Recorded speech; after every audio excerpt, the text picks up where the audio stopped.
healthy way, simpleng lutuin ng isda. So una po, nilagyan ko po muna ng asin. Pagkatapos ko pong lagyan ng asin, ang kabilaan, naglagay po ako ng garlic powder. Pagkatapos ko pong malagyan ng garlic powder, naglagay naman po ako dyan ng kanela at ng paprika. Pagkatapos ko pong malagyan ng paprika, ay nag-add naman po ako dyan ng oregano na magpapabango at magpapasarap at healthy din po ang oregano. So, inulit ko lang po ang same procedure doon naman po sa kabilang side. So, naglagay nga po ako ng garlic powder, canela, paprika at oregano. Pagkatapos naman po ng mailagay ko na ang mga ingredients, ay naglagay naman po ako ng mga kamatis dito sa loob at nilagyan ko rin po yan ng leek. Pagkatapos ko pong mailagay ang leek, naglagay naman po ako dyan ng mga bell pepper. At inulit-ulit ko lang pong ilagay yung mga ingredients na mga gulay. So, pinupuno ko lang po para po masarap, para po pag kumatas itong mga ingredients na to ay lasang-lasa po sa isda. So, naglagay na rin po ako dito sa paligid ng isda para lalo pong masarap at mabango. Dahil ito pong mga ito ay magpapasarap at magpapabango, bukod pa nga po doon ay healthy din po ang mga ito.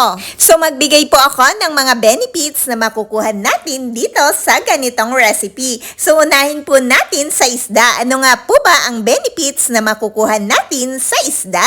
Ang isda po ay mayaman sa protina. Kaya naman po, kung naghahanap ka po ng protina, hindi lang po sa mga karne at sa mga legumes makakakuha ng protina. Pati rin po ang isda ay napakayaman talaga sa protina. At meron din po yung vitamins and omega-3 fatty acid, which is crucial for our health benefits. Bakit nga po ba mahalaga sa ating kalusugan ang aking mga nabanggit? Dahil po nakakatulong iyon para mag-function ang ating mga brain at ang ating mga vision ng regular. At dahil nga po sa sobrang healthy ng isda, kaya po kapag palagi ka pong kumakain ng isda, ay nire-reduce mo po ang risk mo na magkaroon ka po ng certain diseases. At makakabuti po yon para hindi po tayo dapuan ng mga sakit at kung may sakit naman po ay hindi po lalala. Kaya po, ugaliin pong kumain palagi ng isda dahil napakaganda po sa ating kalusugan. At ano naman po ba ang mga benefits na makukuha natin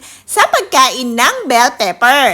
Ang bell pepper din po ay napakayaman din po sa napakaraming benefits. Kagaya nga po ng rich ito sa nutrients content including vitamin A and C, and meron din po yan antioxidant at fiber. At nakakatulong din po ito sa ating mga vision at para po maging strong ang ating mga immune system at napakaganda din po sa ating balat at nakakatulong din po yan para ma-reduce ang pagkakaroon natin ng certain diseases. Nabanggit ko po kanina na may vitamin A po ang bell pepper. Ano nga po ba ang naitutulong ng vitamin A sa ating katawan? Ang vitamin A po na taglay ng bell pepper ay nakakatulong po para sa ating mga vision. At bukod nga po doon, tinutulungan po ng vitamin A na ang ating mga immune system ay mag-function. And also cell growth. Kaya naman po, kailangan po natin ng vitamin A sa ating katawan na ito nga po ay makukuha natin sa bell pepper at marami pa pong ibang pagkain. Dadako naman po ako sa leek. Ano nga po ba